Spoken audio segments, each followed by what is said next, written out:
peuple de Dieu ce soir, au nom précieux du Seigneur Jésus-Christ. Je salue aussi les hommes de Dieu qui sont présents. L'église de Kamisaka m'a demandé de vous transmettre leurs salutations au nom de Seigneur Jésus-Christ. Je suis aussi heureux d'être parmi vous. Pourquoi je remercie le frère Cédric qui fait que chaque fois que je suis de passage ici,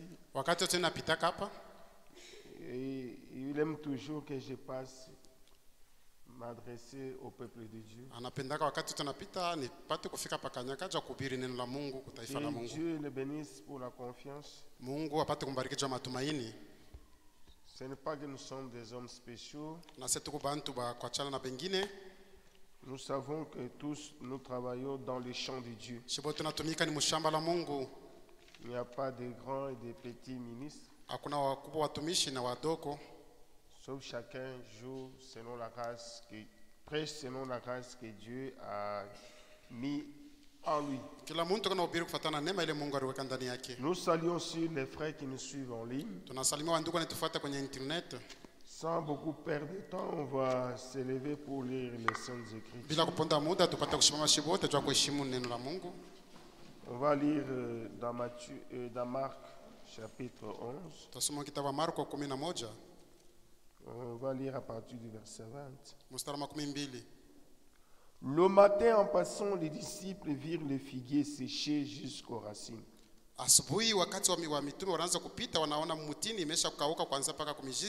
Pierre, se rappelant ce qui s'était passé, dit à Jésus: Rabbi, regarde le figuier que tu as maudit a séché. Jésus prit la parole et leur dit: ayez foi en Dieu. Je vous l'ai dit en vérité, si quelqu'un dit à cette montagne: ôte-toi de là et jette-toi dans la mer,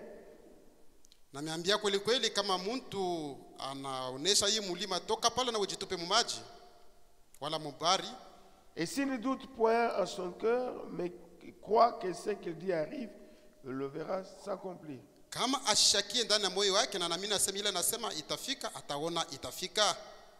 C'est pourquoi je vous dis tout ce que vous demanderez en priant. Croyez que vous l'avez reçu et vous la verrez s'accomplir.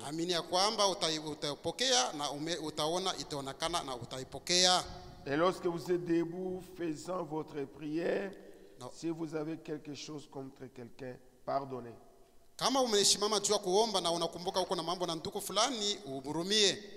Afin que votre Père qui est dans les cieux vous pardonne aussi vos offenses. Mais si vous ne pardonnez pas, votre Père ne vous pardonnera pas. Si vous ne pardonnez pas, votre Père qui est dans les cieux ne vous pardonnera pas non plus vos offenses.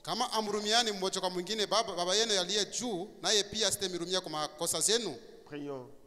Seigneur notre Dieu et notre Père, Dieu Tout-Puissant, d'éternité en éternité, en dehors de toi il n'y a pas de Dieu. En dehors de toi il n'y a pas de Dieu. C'est toi qui as dit dans les Saintes Écritures, et là où 2 3 sont réunis à mon nom, je suis là. Nous avons confiance que tu es au milieu de nous. Parle à nos cœurs, réponds à nos problèmes, agis d'une façon particulière pour la gloire de ton Saint-Nom et pour notre édification. Au nom du Seigneur et Sauveur Jésus-Christ. Amen. Nous allons parler sur la foi, mais de la foi parfaite. La foi. Vous savez que nous vivons au temps apostolique. Dieu a envoyé un message Mungu alituma ujumbe qui est un message biblique. yenye kwa ujumbe wa Biblia. Dieu nous a ramenés dans le fondement des apôtres Mungu aliturudisha mu misingi ya mitume et des prophètes. na wanabii. Jésus-Christ lui-même est la pierre angulaire. Na Yesu Kristo yeye mwenyewe ndio jiwe ya pembe wala mkona. Et aujourd'hui, lorsque nous parlons de la foi, Na kama leo tunasema kuhusu imani, nous parlons de la foi biblique. tunasema imani ya Biblia. Et comme nous avons été ramenés, Sawa turudishwa, Dieu a restauré la parole. Mungu anarudisha upya neno. La foi véritable a été restaurée dans l'église. Imani ya kweli irudisha mkanisa. Toutes les pratiques Namna yote ya kutenda qui doivent être faites dans l'église inapasha kufanyika mkanisa, doivent être conformes aux saintes écritures. inapasha kuambatana na maandiko takatifu. Et ça c'est très important. Na ile iko ya mafaa kabisa. Et la véritable foi Na imani ya kweli est basée sur les saintes écritures. na misingi yule maandiko takatifu. C'est pourquoi Ndio maana les mêmes expériences maonjo moja moja que les apôtres ont expérimentées, ile wa mitume walionja, nous devons aussi les expérimenter. nasi tunapaswa kuionja pia. Amen. Amina. Parce qu'aujourd'hui, Leo la parole de Dieu est proclamée neno la Mungu inatangaziwa comme les apôtres avaient proclamé. mpaka vile wa mitume walitangaza. C'est pourquoi frère Branham, Ndio maana ndugu Branham lorsqu'il était au-delà du rideau des temps wakati alikuwa ngambo ya pazia wakati et qu'il a rencontré des frères là-bas, na anakuta wandugu kule ngambo, qui lui avait dit que vous serez jugés namwambia sasa utahukumiwa sur ton enseignement, yule mafundisho yako. et lui avait posé la question, Na yeye aliswali wala aliwauliza, est-ce que Paul sera aussi jugé? est-ce que Paulo naye atahukumiwa? Il dit oui, Paul sera aussi jugé. Wanasema ndio naye pia.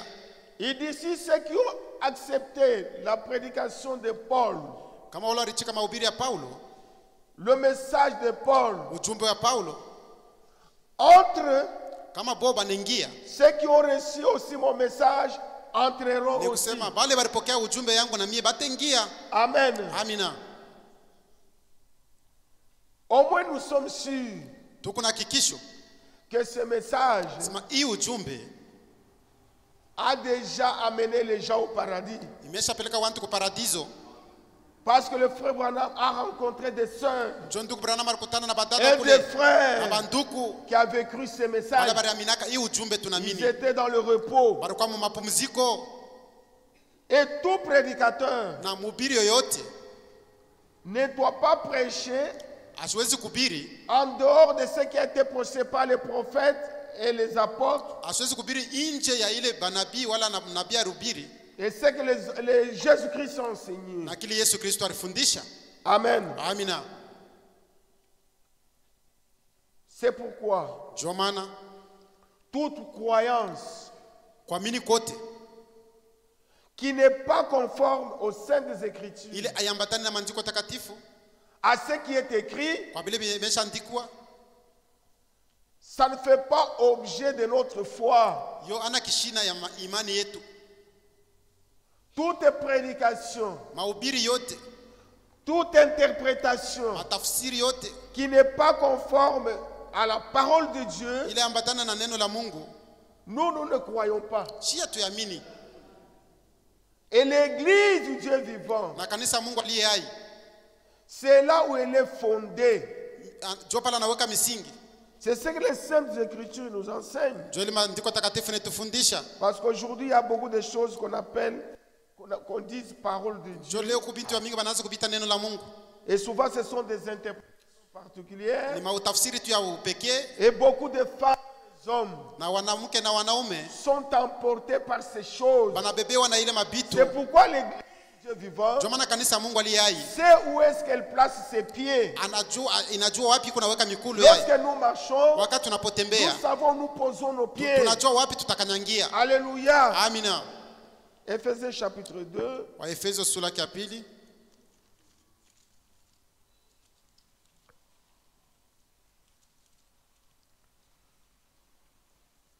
Ephésiens chapitre 2. Waefeso sura ya pili.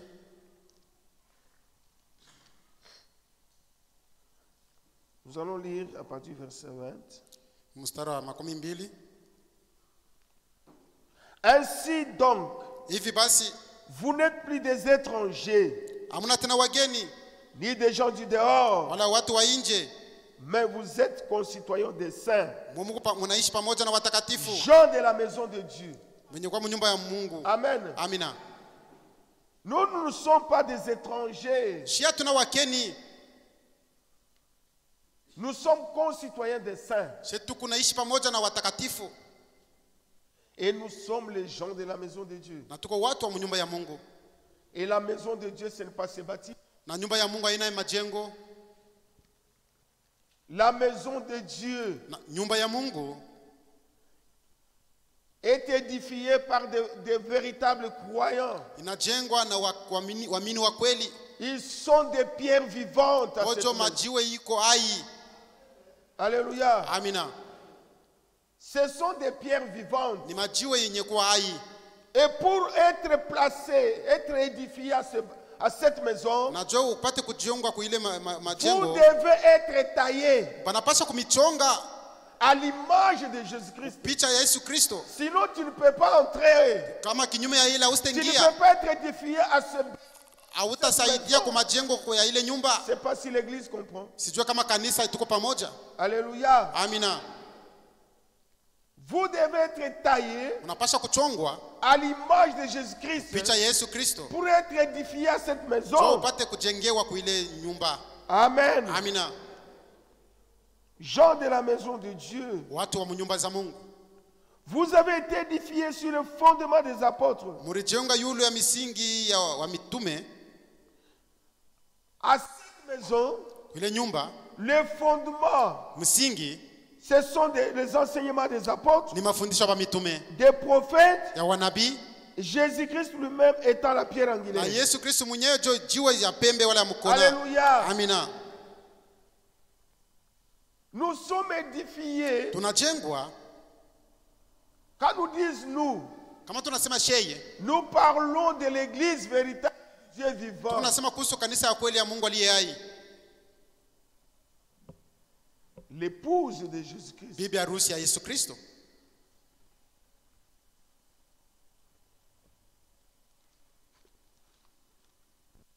Verset 21. Mstari 11.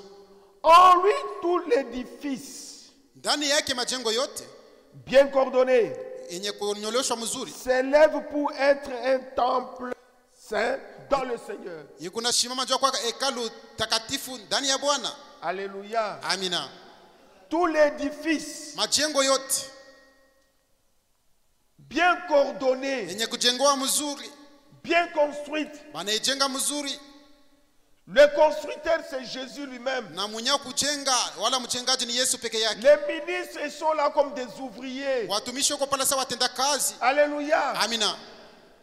C'est pourquoi les ministères Ndio maana mautumishi sont là iko pale pour édifier la maison de Dieu. jua kujenga kanisa la Mungu, L'édification de l'église de Dieu. kujengwa kanisa ya Mungu. C'est ça le rôle des ministres. Ndio kazi ya watumishi.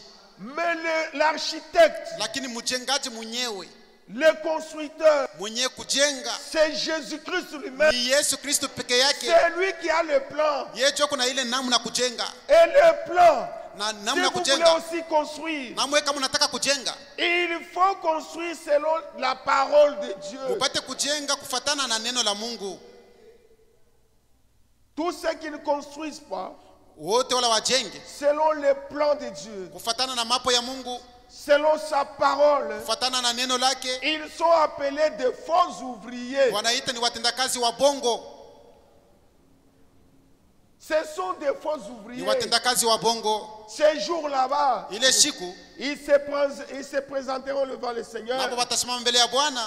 Seigneur, Bwana, n'avons-nous pas prêché en ton nom? shatukubiri mjina lako? N'avons-nous pas chassé les démons en ton Eta nom? tukufukuza mapepo mchafu mjina lako? N'avons-nous pas fait des grands miracles? Est-ce que tukufanya miujiza kubwa? N'avons-nous pas prophétisé à ton nom? Hatukutabiri Il dit, mjina lako. allez-vous-en. Yesu atawaambia Je ne vous endeni. connais pas. Mimi simifahamu. Vous qui commettez l'iniquité. Wewe mnaanza kutenda uovu. C'est pourquoi nous les prédicateurs, Jomana sheba ubiri. nous avons une grande responsabilité. Tuko na madaraka kubwa. Amen. Amina. C'est pourquoi Jomana la Bible dit, Biblia inasema en lui tout l'édifice bien coordonné ndani mwake majengo yote kwenye kujenga mzuri s'élève pour être un temple saint dans le Seigneur. ikuna shimama jua kwa hekalu takatifu ndani ya Bwana. Oui. Ndio. L'église du Dieu vivant. Kanisa Mungu aliye hai. C'est une église, doit être une église sainte. Inapaswa kuwa kanisa takatifu. Sans tache. Bila taka. Ni rien de semblable. Wala kitu cha kufanana. Irrépréhensible. Bila kemeyo. Un édifice saint. Majengo takatifu. C'est pourquoi Jomana le péché ne doit pas régner au milieu de nous. Zambe hawezi kutawala katikati yetu. Alléluia. Amina. Parce que nous sommes un peuple saint, un sacerdoce royal. Amina. En lui vous êtes aussi édifiés. En lui, c'est un mystère. Nous constituons la maison de Dieu. Nous sommes des pierres qu'on est en train de tailler pour être édifiés à la maison de Dieu. Maintenant, dans le Seigneur, nous sommes aussi édifiés pour être une habitation de Dieu en esprit. Voilà le mystère. Pour être édifié à cette maison, vous devez être une habitation de Dieu en esprit. En d'autres termes, vous devez être scellé du Saint-Esprit.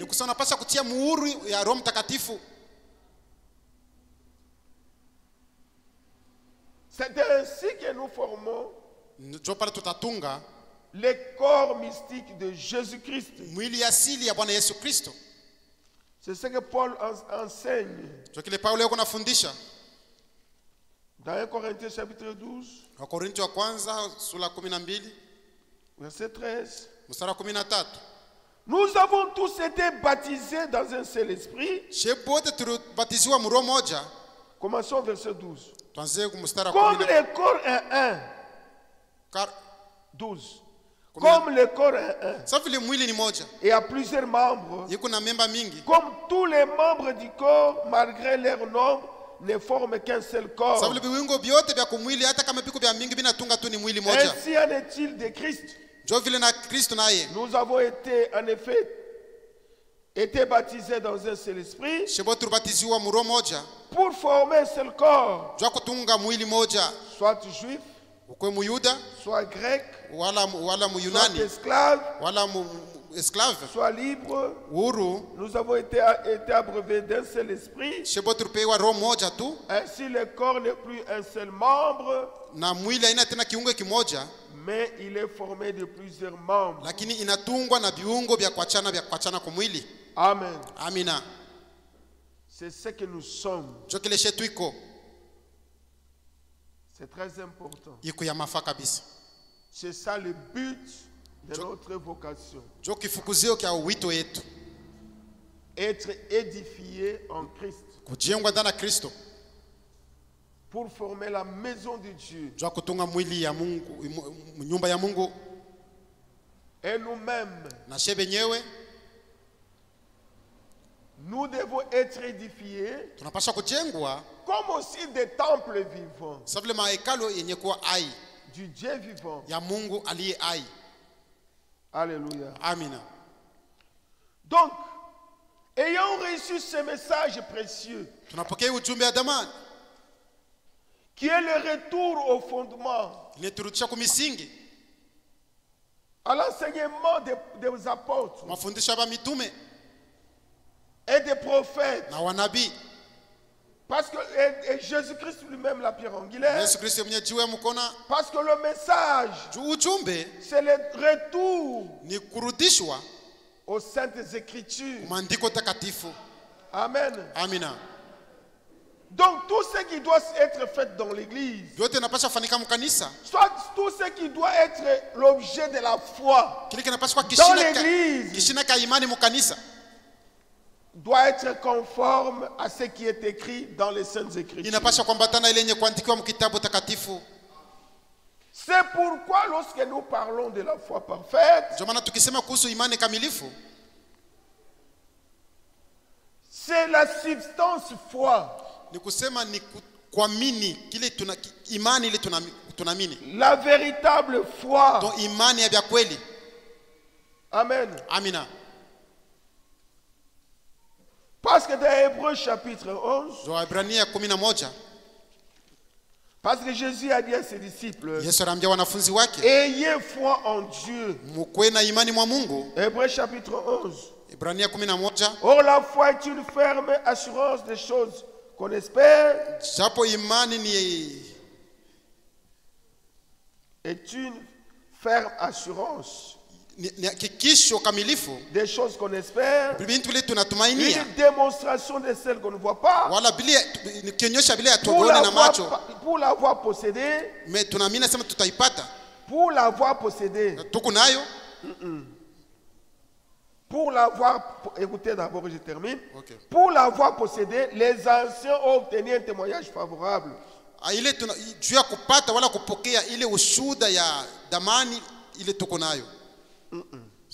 Tu n'as pas bien traduit. Juu balikuwa na ile imani, batu ya zamani bapata ushuda mzuri. Parce que ceux qui nous ont précédés, ils ont eu la foi parce qu'ils ont eu un bon témoignage. Pour avoir eu la véritable foi, ceux qui avaient cette véritable foi,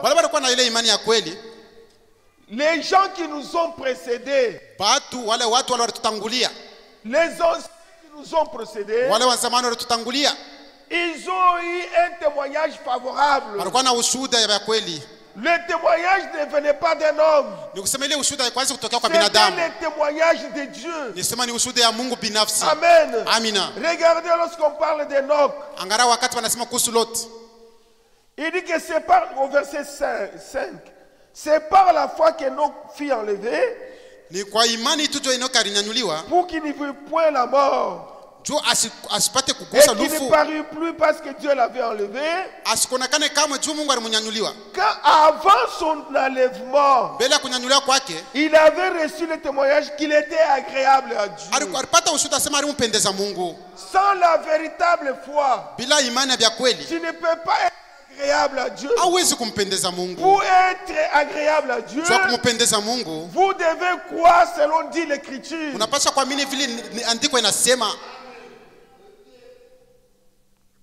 Enoch a eu le témoignage. Il a marché avec Dieu pendant 300 ans. Dieu a regardé à Enoch. Il a dit non, il m'est agréable. Il a rendu témoignage. Il a dit non, celui-ci ne peut plus rester sur la terre. Dieu l'a enlevé. Il est monté au ciel. C'est pourquoi la foi va aussi avec la persévérance. Enoch n'a pas marché dans la foi pendant une année. Enoch a marché avec Dieu pendant 300 ans. 300 ans. Mais aujourd'hui, vous voyez quelqu'un, on les baptise aujourd'hui. Demain vous devez l'exhorter pour venir à l'église. Quelqu'un fait 10 ans. Il est même fatigué. Mais Enoch, Il a marché dans la foi alitembea muimani pendant 300 ans. miaka 300. Et Dieu leur rendit témoignage Na Mungu alimshuhudia. qu'il était favorable, Alimpendeza. qu'il était agréable. Alimpendeza Mungu. Et nous aussi, Na shie pia pour être agréable, jo tupate kumpendeza Mungu. nous devons marcher dans la foi Tunapaswa kutembea muimani conformément au sein des Écritures. kufuatana na maandiko takatifu. Ainsi Dieu peut rendre ce témoignage de Pale nous. Mungu naye anaweza tushuhudia. Parce que la Bible dit, Jo Biblia inasema sans la foi on ne peut pas être agréable à Dieu. bila imani hatuwezi kumpendeza Mungu. Hébreux 11 chapitre 6. Waibrania Or 11. sans la foi, Japo bila imani il est impossible de lui être agréable. haiwezekana tumpendeze Mungu. C'est terrible. Iko ya kushangaisha. Sans la foi Bila imani à la parole de Dieu, kuneno la Mungu, sans la foi bila imani aux promesses de Dieu, kumalako ya Mungu, sans la foi bila imani aux promesses de Dieu de notre temps, kumalako ya Mungu ya mwakati yetu, nous qui sommes appelés dans cet âge, shibala tunaitwa muhiki zazi la Laodikia, il est impossible d'être agréable à Dieu. haiwezekane umpendeze Mungu. Parce qu'il faut que celui qui s'approche de Dieu, Jo inapasha ule na mjongea Mungu qu'il croit que Dieu existe apate mbele kwanza kwa mimi nasema Mungu eko wako. et qu'il est le rémunérateur de ceux qui le recherchent. Asema yeye kuna lipa wale watu wanamtafuta. Et pour croire Na juu ya kuamini que Dieu existe, sema Mungu eko wako, il faut faire l'expérience avec ce Dieu-là. unapasha fanya onjo na ule Mungu. Si tu n'as jamais fait l'expérience avec Dieu, Kama wewe ufanyaka onjo na Mungu, si tu ne l'as jamais réussi personnellement, kama kwa upekee uyapokeaka comme ton Seigneur et Sauveur, sawa vile Bwana wako na mkombozi et wako, qu'il a fait et il t'a donné une nouvelle vie, na anakupatia maisha mupya, et que tu es passé par la nouvelle naissance, na unapita kuzaliwa kipya, c'est difficile que tu saches que Dieu existe. iko nguvu upate kuamini sema Mungu Il wako faut wako. d'abord que tu l'aies rencontré. Wewe unapasha mbele kukutana naye wala kumupata Dans une expérience personnelle. muonjo wa bupekee. Sinon, on va te troubler. Pale watakuvuruka tu kama ni kinyume ya ile, Et tu sais quand est-ce que tu l'as rencontré. na unajua ni wakati kana ukutana naye. Chacun de nous au moins, il sait. Kila mtu anajua Ce wakati n'est kana pas à ukutana moi de naye. le dire. Ana minjo takwambia sema ulimpata siku fulani. Chacun a son témoignage. Kila mtu yuko na ushuhuda yake. Il connaît au moins Dieu. Anajua Mungu, Pas dans l'imagination, hapana mawazo, mais par la foi véritable. lakini kupita imani ya Que kweli. Dieu existe. Asema Mungu yuko wako. Dieu n'est pas une imagination. Mungu ana mawazo. Dieu est une réalité. Mungu ni ukweli. Alléluia. Amina. Dieu est une réalité Mungu ni ukweli en nous. ndani yetu. Alléluia. Amina.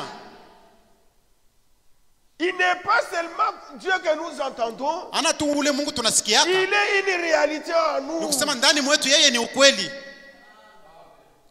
Chacun de nous l'a rencontré. Kila mmoja wetu alikutana naye. Si du moins tu l'as rencontré. Kama vya kweli ulikutana naye. Si du moins tu l'as reçu. Kama vya kweli ulimpokea. Alléluia. Amina. C'est pourquoi la Bible dit, Ndio maana Biblia inasema la véritable foi, imani ya vya kweli pour qu'elle puisse s'installer en toi, ndio ipate kukala tu ndani mwako. dois d'abord naître de nouveau. Unapaswa kusalikwa upya. Alléluia. Amina. Parce que celui qui est né de Dieu, Ule anazalikuwa toka Mungu, il sait qu'il est un enfant de Dieu. anajua sema yeye ni mtoto wa Mungu.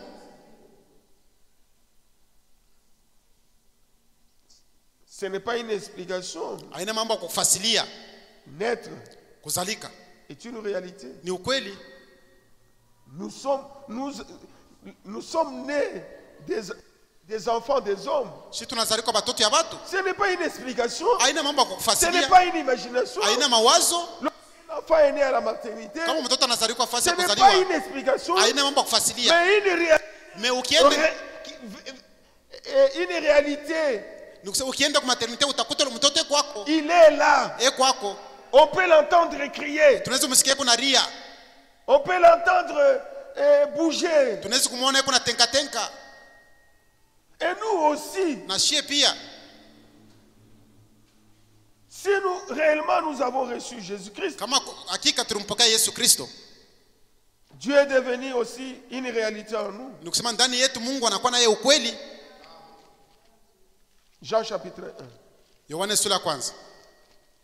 Jean chapitre 1.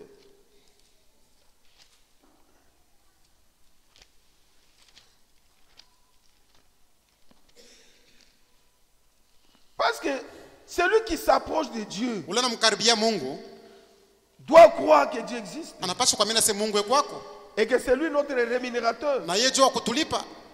Alléluia. Amina.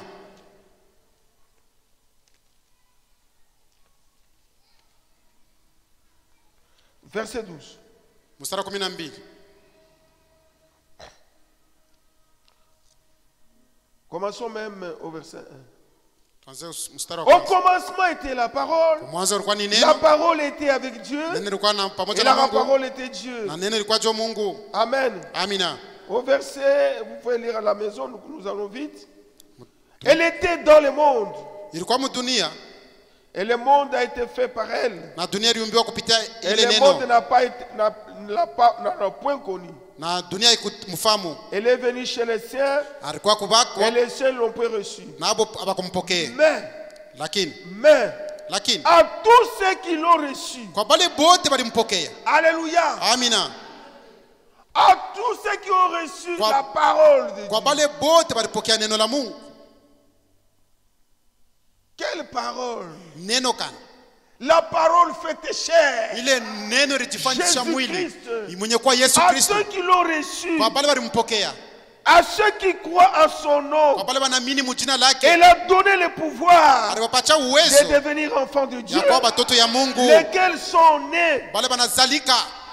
Lesquels sont nés. Alléluia. Amina. À ceux qui l'ont reçu, elle a donné le pouvoir de devenir enfants de Dieu. Lesquels sont nés.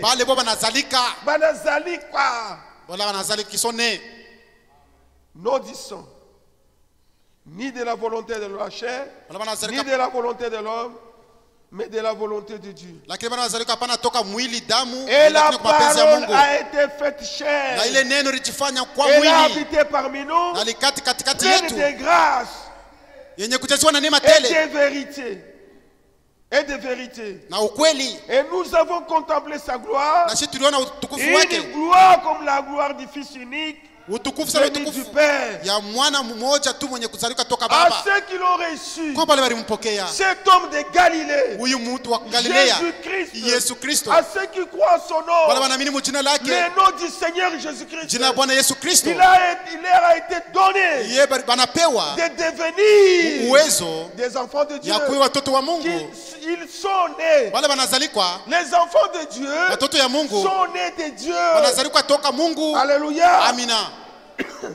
C'est pourquoi dans Jean 3,16 la Bible dit, car Dieu a tant aimé le monde qu'il a donné son Fils unique afin que quiconque croit en lui ne périsse pas, mais qu'il ait la vie éternelle. Et la vie éternelle, nous la recevons lorsque nous naissons de nouveau. C'est là que nous recevons la vie éternelle. La vie éternelle. Une vie sans fin. Il n'y a que Dieu qui la donne à ses enfants. Alléluia. Amina. C'est pourquoi il faut que celui qui s'approche à Dieu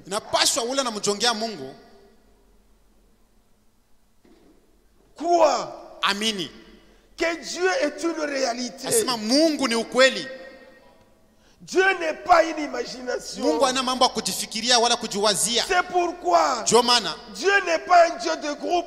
Il est un Dieu individuel.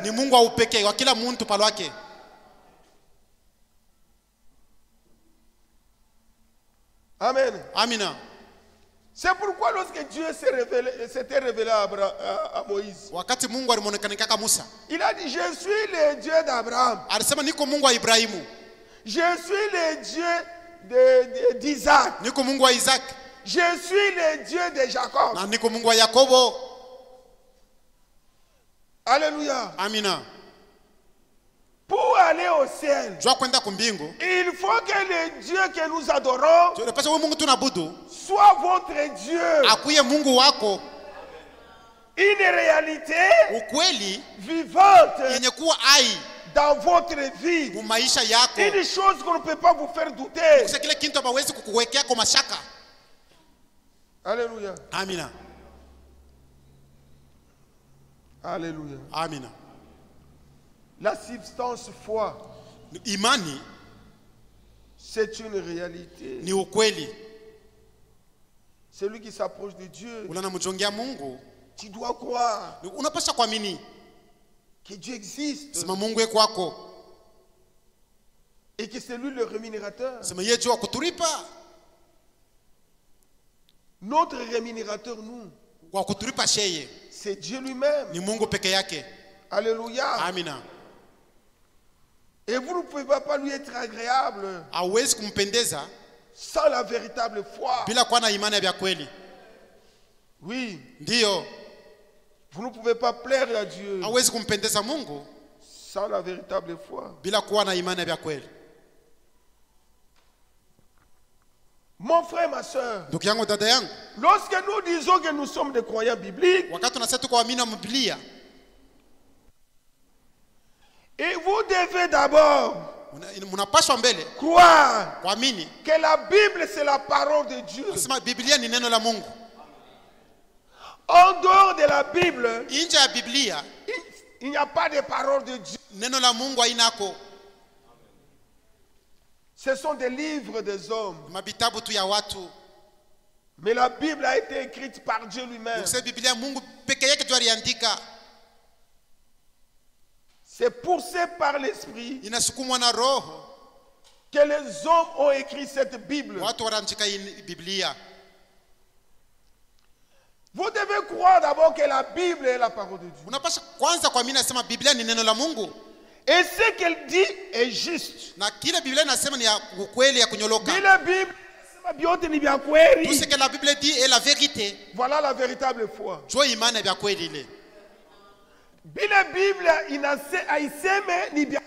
Tout ce que la Bible n'a pas déclaré, c'est faux. Tout ce que la Bible dit est juste. Et toutes les autres choses qui lui sont contraires ne sont pas justes. C'est ça la véritable foi. Croire que tout ce que la Bible dit c'est la vérité. Tout ce que la Bible ne dit pas, tout ce qui est contraire à cette Bible, même si vous faites des démonstrations scientifiques, ce sont des choses fausses. Amen. Amina. Est-ce que l'église comprend bien? C'est ça la véritable foi. Croire que Dieu existe.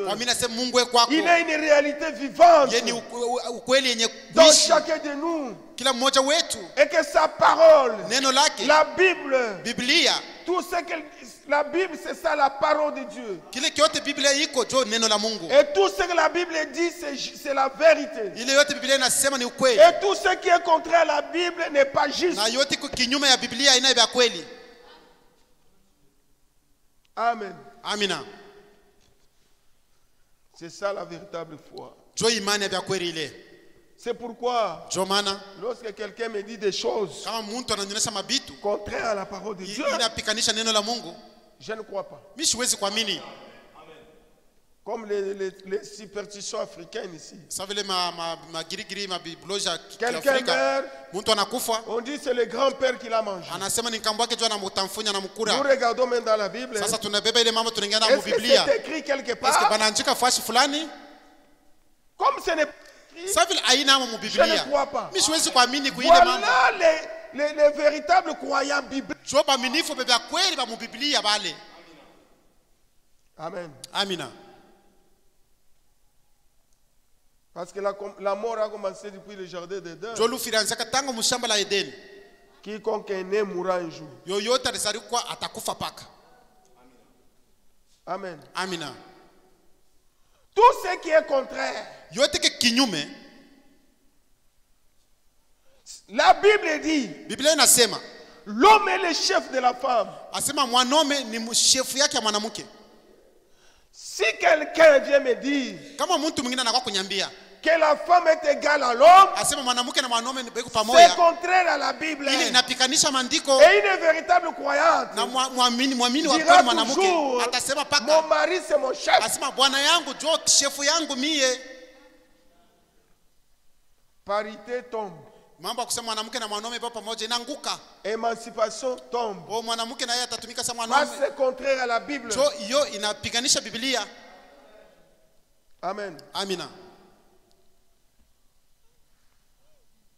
La Bible dit, une femme ne peut pas couper ses cheveux. Quelle que soit la circonstance, tu ne peux pas couper les cheveux. Amen. Amina. Et une véritable croyante, elle ne coupera jamais ses cheveux. Même si son mari meurt, même si son père meurt, et que la coutume dit, on doit vous raser, elle dira, on ne peut pas me raser, je suis une croyante. Parce que ce que vous me faites dire là-bas est contraire au sein des Écritures. Amen. Amina. La Bible dit, lorsque l'homme meurt, la femme est déliée. Elle est libre de se marier à un autre homme. Mais que ce soit dans le Seigneur. Alléluia. Amina. Mais si quelqu'un vient vous dire, pour t'enlever l'esprit de ton mari, le petit frère de ton mari doit coucher avec toi. Ça, ce sont les traditions africaines. Ce sont des croyances. Ce n'est pas biblique. Lorsque le mari meurt, il n'y a plus de lien. Hakuna esprit na kulamata. L'esprit de l'homme ne te colle pas. Tu n'es pas collé par l'esprit de l'homme qui est mort. Même si l'homme est vivant, il a son esprit, toi tu as ton esprit. Vous êtes liés dans la chair. L'homme devient, ils seront une seule chair.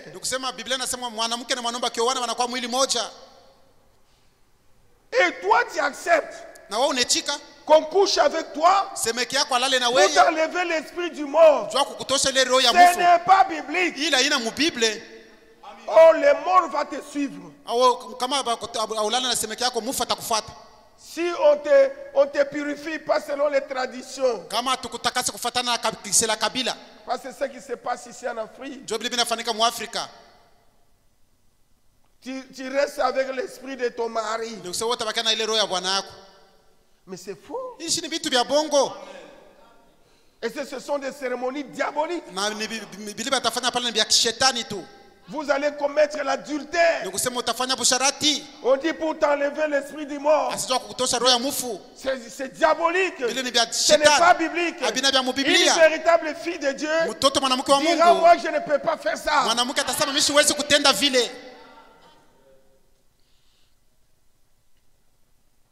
C'est ce que veut dire nous avons lu ici. Nous devons croire que la Bible c'est la parole de Dieu. Ce qu'elle dit est juste. Ce qu'elle ne dit pas est faux. Amen. Amina. Quand le mari meurt, tu es libre. Et la Bible dit, les morts n'ont pas part à ce qui se fait sous le soleil. Ils n'ont pas part. à ce qui se fait sous le soleil. Comment ton mari va encore quitter le paradis pour venir te suivre ici sur la terre? Ce n'est pas biblique. Et toutes les prophéties, toutes les visions, tous les rêves et les songes qui ne sont pas conformes aux Saintes Écritures, ça n'a pas de l'importance.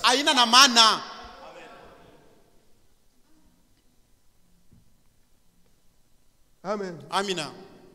Jésus est venu nous affranchir de toutes ces traditions. Et la véritable foi, ceux qui croient réellement à la parole de Dieu, nous sommes des hommes et des femmes affranchis, libres des traditions, libres du péché, libres de tout ce qui, de tout l'esclavagisme. Amen. Amina. C'est pourquoi Jésus dit à ceux qui avaient crié en lui, en Jean 8, si vous demeurez en moi, si vous demeurez dans ma parole, vous connaîtrez la vérité et la vérité vous affranchira. Amen. Amina. C'est ça la véritable foi. Amen. Amina. Et la foi est suscitée par la prédication de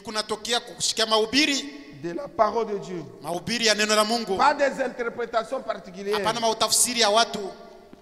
Non. C'est terrible, hein? Surtout avec ces faux prédicateurs de télévision. Comment tu peux croire? Tu es là-bas, un pasteur vous piétine sur les têtes. Tu viens et le pasteur te piétine sur la tête. Il te verse le Tout ça c'est la parole de Dieu. Et vous obéissez. L'église de Dieu vivant ne peut pas obéir à des petits.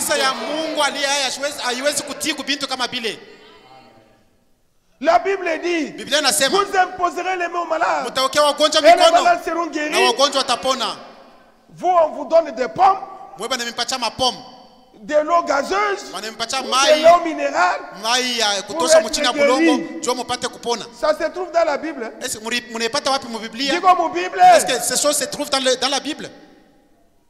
Même si les gens sont guéris, nous croyons que c'est faux. Parce que cette pratique, les apôtres n'ont pas pratiqué ça. Aucun apôtre n'a fait ça. Amen. Amina. On vous vend des pommes. On vous vend n'importe quoi. Non, c'est terrible. Au jour du jugement, les gens seront condamnés pour avoir induit des millions, des millions, des milliards de gens en erreur. Heureux que nous sommes, parce que nos yeux voient. Alléluia. Nous nous voyons clairement par le ministère prophétique qui a été envoyé dans cet âge et par le ministère d'enseignement que Dieu a confirmé dans cet temps. Nous avons été amenés hors de la confusion, hors des ténèbres. Alléluia. Nous nous voyons clairement. Si aujourd'hui tu ne vois pas encore, prie Dieu qui t'aide. Alléluia. Dieu a envoyé un prophète. Il a dit, vous enfants de Sion, je restaurerai tous ces insectes avaient mangé. Il dit, vous mangerez. Lisons un peu. Joël chapitre 2. Oh, que Dieu soit loué.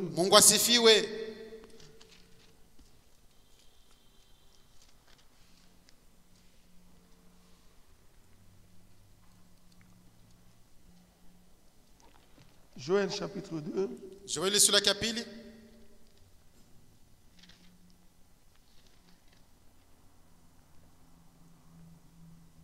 On va lire. Tutasoma. Verset 23. On peut commencer même avant.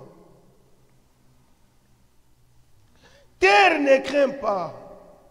Bulongo msiongope. Verset 21. Mstari 21. Sois dans l'allégresse. Kuye mushangwe. Réjouis-toi. Furahiwa. Car l'Éternel fait de grandes choses. Alléluia. Amina. Dieu a fait de grandes choses dans cet âge. Il a confirmé sa parole. Il a confirmé ses promesses. Et nous avons vu, nous avons reconnu que c'est la vérité.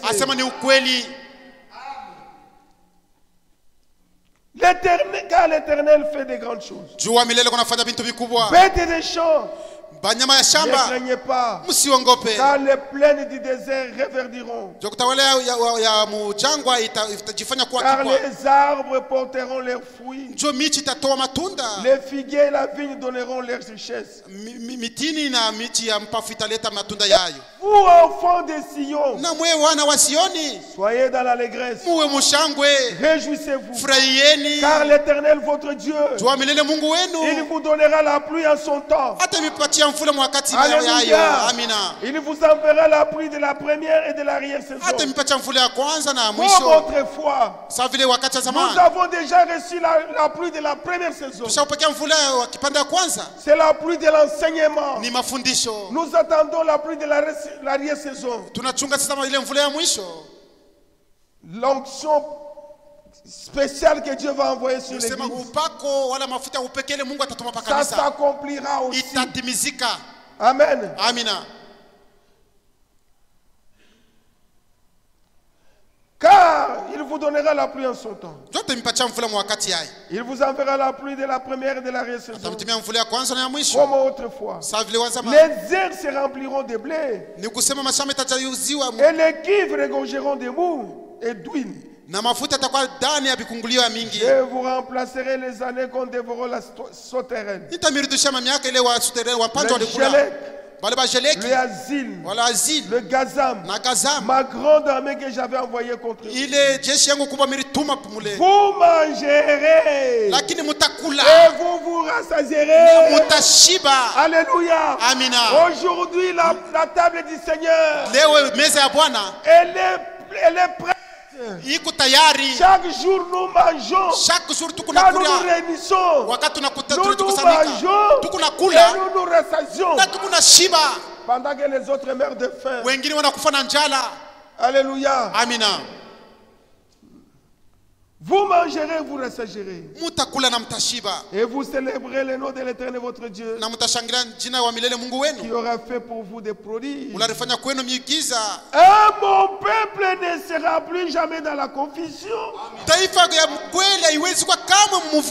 Nous, le peuple de Dieu, nous qui ont été appelés à sortir, nous avons entendu l'appel de sortir du milieu d'eux.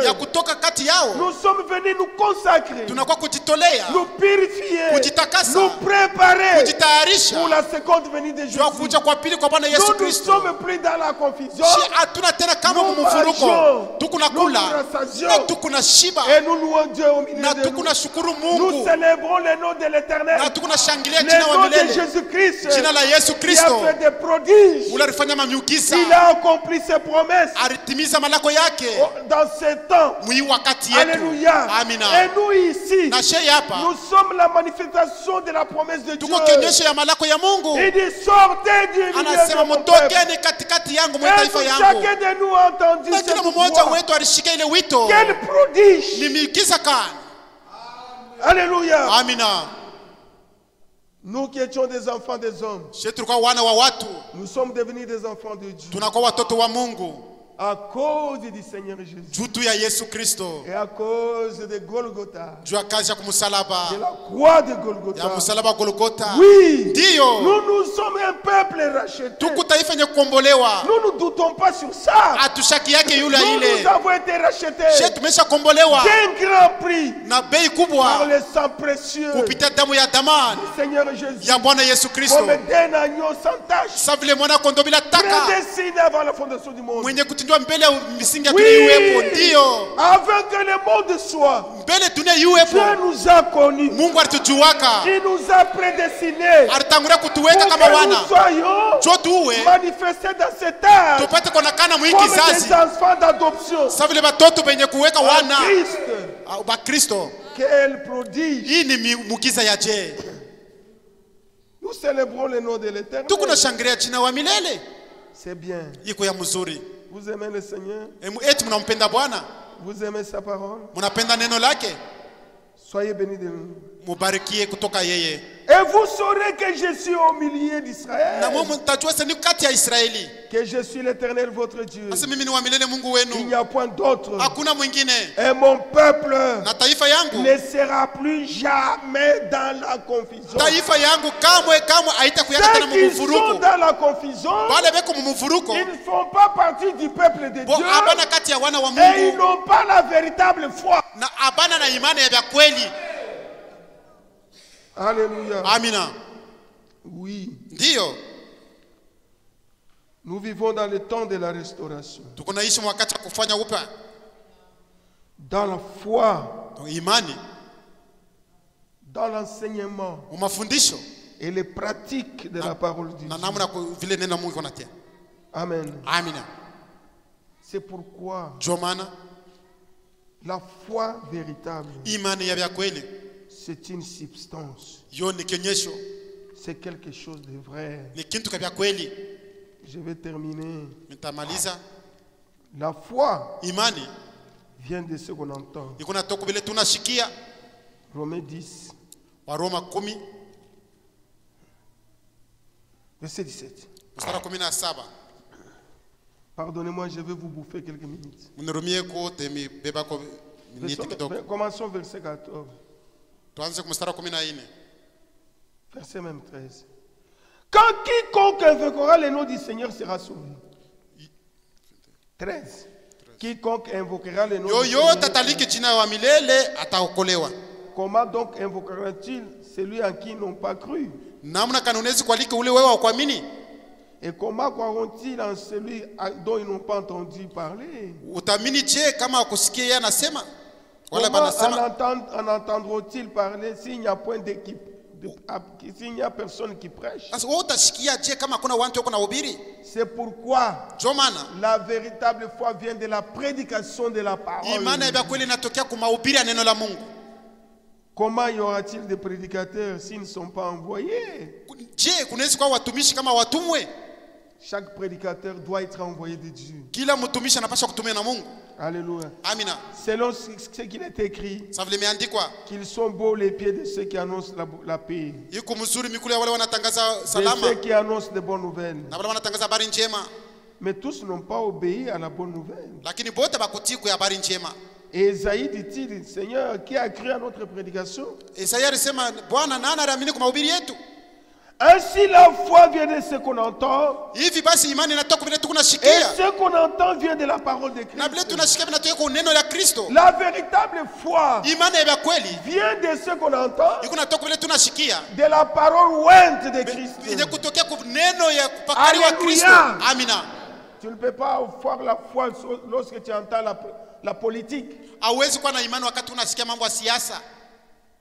Vous avez compris? La foi vient de ce qu'on entend. Ce qu'on entend de la parole de Christ. Amen. Amina. Et il faut qu'il y ait des prédicateurs pour prêcher. Amen. Amina. Oui. Dio. Regardez. Notre père Abraham, on termine par là. Romains 4, 20 à 21. Il ne douta pas par incrédulité au sujet de la promesse de Dieu. Un véritable croyant, mwaminifu wa kweli, même si la promesse ne s'accomplit pas, hata kama lako haitimiziki, il ne peut pas douter par incrédulité. asiwezi kushakia kutokuamini. Non. Hapana. Comme Abraham notre père. Sa vile Abraham baba yetu, dans la foi. Muimani. Il ne doutait pas par incrédulité au sujet de la promesse de Dieu. Kuhusu malako ya Mungu asikushakie Mais kupita il kutokuamini. fut fortifié par la foi. Lakini alitia nguvu kupita imani. Donnant gloire à Dieu. Anapatia utukufu Mungu. La foi donne la force. Ni kusema imani inaleta nguvu. Abraham a été fortifié. Ibrahim alitia Il nguvu. donna gloire à Dieu. Anashukuru Mungu. Pourquoi? Juu ya nini? Ayant la pleine conviction. Juu alikuwa na hakikisho kubwa. Ayant la véritable foi. Juu alikuwa na imani ya kweli. Ayant la pleine conviction. Alikuwa na imani ya kweli. Que ce qu'il promet, ile Mungu analaka, il peut aussi l'accomplir. Ataitimiza. Alléluia. Amina. Ce que Dieu promet, kile Mungu analaka, il peut aussi l'accomplir. Na yeye pia ataitimiza. Toutes les promesses de Dieu, malako yote ya Mungu, Dieu les accomplira. Mungu ataitimiza. Il a déjà accompli d'autres. Ashakutimiza ingine. D'autres aussi que nous attendons. Ingine tuko nasubiri. Ça s'accomplira. Itatimizika. L'enlèvement. Kunyanyuliwa. Ça s'accomplira. Itafika paka. La résurrection. Kufufuka kwa bafu. Ça s'accomplira. Kutonakana. La transmutation des corps. Kubadilishwa kwa mwili. Ça s'accomplira. Hata je itafanika. Nous verrons ça. Tutaona ile. Nous ne verrons même pas. Non, non, voir non. Kuona tutaona. Nous vivrons ça. Tutaishi ile. Alléluia. Amina. Parce que voir c'est qui se passe là-bas.